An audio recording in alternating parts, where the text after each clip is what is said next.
কাবার 4টা ডাইমেনশন আমার মুখস্থ, আল্লাহ আমাকে এখনো নেয়নি, ইনশাল্লাহ যাব। কিন্তু কাবা ঘরের হাইট ডাইমেনশন সব আমার মুখস্থ। কাবার এক সাইডের ডাইমেনশন হচ্ছে যেটা সামনে, যেটাকে হিজার স্মাইল বলে, ওই ডাইমেনশনটা হচ্ছে 9.9 মিটার। তার ডান পাশে যেটা হিজার স্মাইলের, সেটার মাপ হচ্ছে 12.04 মিটার। আর তার বাম পাশেটা হচ্ছে 11.68, আরেকটা হচ্ছে 10.18। যদি কাবাকে বর্গাকৃতি বলেন তাহলে কিন্তু ভুল। কাবা শরীফের সমস্ত মাপগুলো যোগ করার পর কাটায় কাটায় 114 হচ্ছে। শুধু কোরআনে না, এই ম্যাথমেটিক্যাল বিউটিটা আমাদের কাবা শরীফের মধ্যে আছে, মানুষের মধ্যে আছে। অবাক হবেন, কোরআনে নবী করিম সাল্লাল্লাহু আলাইহি সাল্লামের সময় যখন কোরআনটা নাজিল হয় তখন কোনো জবর জের ছিল না, এবং তখন ছিল 28টা অ্যালফাবেট।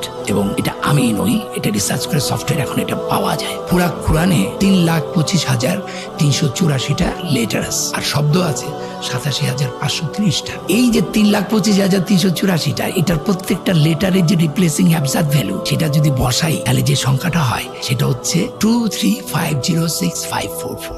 আর 6,236টা যে আয়াত আছে, প্রত্যেকটা আয়াতের আগে যে নাম্বারগুলো আছে, সেই নাম্বারগুলো যদি আপনি যোগ করেন, এই নাম্বারটা হয় 333,667। ইন্টারেস্টিং হলো, এই 23506,544 কে আপনি যদি ওই 333,667 দিয়ে ভাগ দেন তাহলে হয় 70.45 সামথিং, যেটা ওই সূরা আল মারিজের সমান নাম্বার, এবং যেটাকে 114 দিয়ে ভাগ দিলে হয় 1.618। গাইনের অ্যাবসার্ড ভ্যালু হচ্ছে 1000। তাহলে 50টা গাইনে দিক ওদিক হলে তো আপনার গোল্ডেন রেশিও হবে না।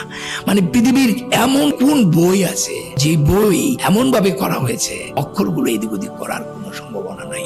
এটা কোনো মানুষের কাজ না।